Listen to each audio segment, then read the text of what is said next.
the quarterbacks. And ESPN today on First Take, Dan Orlovsky was on this roundtable. And I don't mind Orlovsky.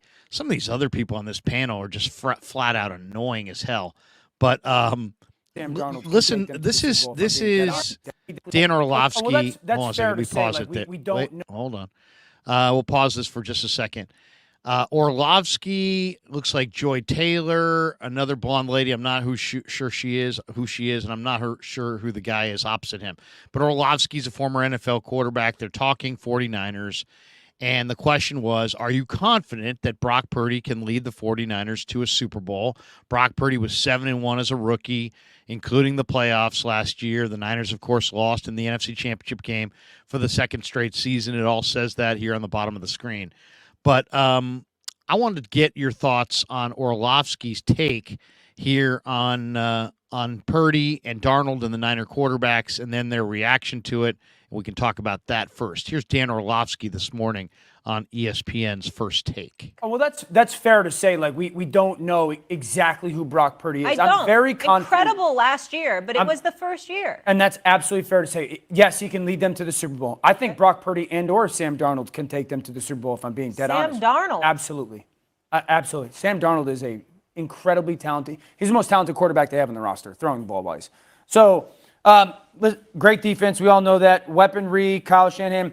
I think the thing that changed for their offense a little bit with Brock Purdy post Jimmy Garoppolo was the little bit of the creativity, a little bit of, I don't have to call the perfect play for this young man because he's going to be able to either make the right choice or do something if it's not ideal. Like Kyle was, as a play caller, I don't want to say burdened, but it felt if the play call wasn't ideal in that situation with Jimmy, it wasn't going to work out well. Jimmy's a good player. I'm not here to bash Jimmy. Brock Purdy brought a little bit of creativity to their offense. I think the two questions I have about Brock are, can you do it again? And that's a little bit to your point, Molly. Yeah. Can you? It's hard to go year. Ben Roethlisberger used to say all the time, he waits for 3 years to see if a quarterback is going to be any good in the NFL or not. So can you do it again? Because, and Marcus Spears always says this, it's so much harder to game plan for a backup quarterback because you don't know what they are and or what they aren't. Mm-hmm. So now teams will. They have a whole offseason of seeing who he is in Kyle's offense, all that stuff. So can he do it again is going to be the big challenge. I believe he's capable of that. And then can he stay healthy?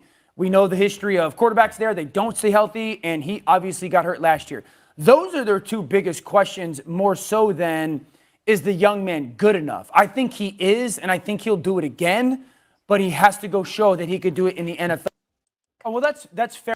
There you go. A little bit of Orlovsky. And as you can tell, there wasn't a lot of belief from Joy Taylor as far as the other two. They didn't comment in that clip. But what do you think of what Orlovsky said? He thinks that Brock Purdy can lead the 49ers to a Super Bowl. He believes that Sam Darnold can lead the 49ers to a Super Bowl. Jack, what do you think of that? Do you agree? Do you disagree? I agree that I do believe that Brock Purdy could lead the 49ers to the Super Bowl. I think they might have even made the Super Bowl last year if he had stayed healthy in the NFC Championship game.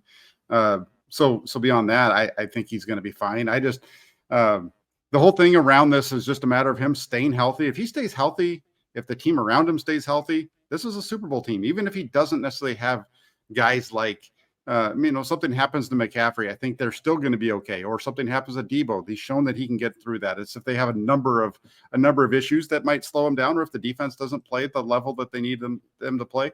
But I think that Brock Purdy, based off of what we've seen so far in training camp and based off what we saw from him last year, he can take this team to the Super Bowl and possibly win it. Just depends on what happens on that day.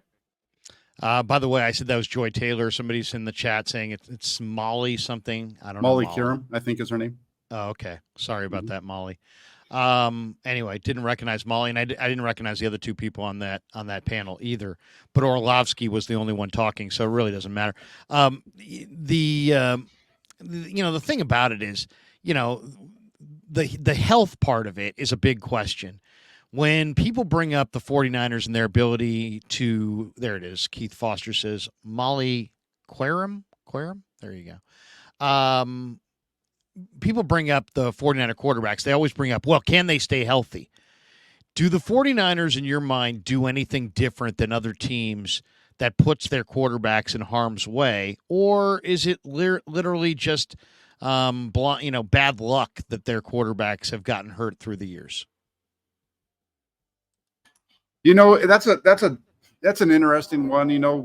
If we just you have to go like on a case by case basis for some of these injuries, but the injury to Jimmy Garoppolo. Let's take two of the most recent injuries. The injury to Jimmy Garoppolo in 2021, where he injures his thumb, and the injury to Brock Purdy in the NFC Championship game, where he injured his elbow. Both of those came when you had a tight end blocking a defensive end. One of them was George Kittle. The other one was a guy who's no longer even around the team.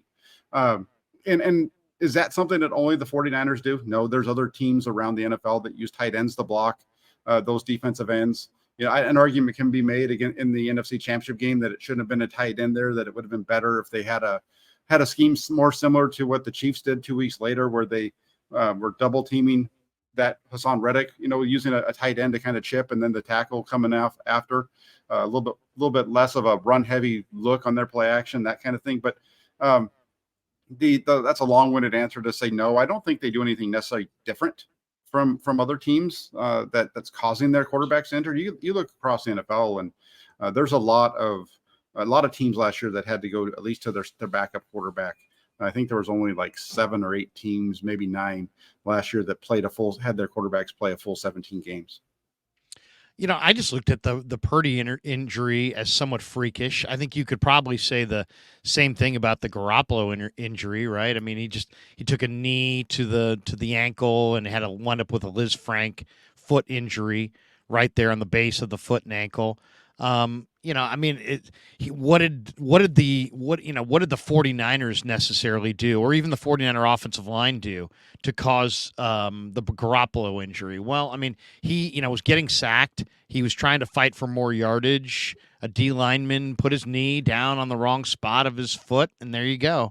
As far as the Purdy injury, I mean, that was a blown block. People are going to question that play, but I mean, to me, I didn't question that play. And people will question, Tyler Kroft blocking Hassan Reddick there, and people did. But it's football; it happens. Brock should have stepped up. That ball should have came out. Only thing I would have said about that is, to me, watching Philly down the stretch with their 70 sacks last year, I don't know that I would have gone play action pass early in that game, just simply because they weren't respecting the run action. They were just, and so what are you doing going play action pass? You're essentially just taking an extra half second to carry out the play fake. And if they're not going to honor the play fake at all, and the film kind of showed that they weren't really doing that, then maybe they should have just kind of eliminated play action altogether, because it wasn't necessarily going to be effective against Philly's defense. But other than, I really don't see a common denominator where you can say, well, the 49ers do X, Y, and Z, and they put their quarterbacks in harm's way. It's a run-heavy scheme, right? They run the ball quite a bit. Game to game, it can change, but basically it's a run-heavy scheme. So, they run, they play action pass off of it.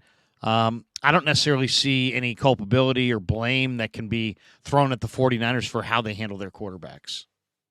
Yeah, I agree with you in that sense. I think that you can. I don't agree with the narrative that's out there that it's a 49er Kyle Shanahan, deserves all the, it's all about Kyle Shanahan. It's all about his offense. I don't necessarily buy into that narrative. There's something to be said about it, and we'll see what happens moving forward with Brock Purdy. Like you said, it was a little bit of a freak injury, but at the same time, Nick Mullins had the same injury occur to him playing in this system back in 2020 against the Cowboys. I don't remember all the specifics around that. They just get hurt a lot. I don't necessarily think it's just a Kyle Shanahan thing, though. I think it's something that happens around the NFL. The guys that are running his offense around the league have dealt with a lot of injuries at the quarterback position, other than the Green Bay Packers when they had Aaron Rodgers, but that's also Aaron Rodgers who gets the ball out of his hands quick, probably as quick as anybody in the NFL. So he avoids some of these hits. Beyond that, I just don't see it being much of an issue where I'm going to say it's Kyle Shanahan and he's, not taking care of his quarterbacks, and that's why they're having this issue.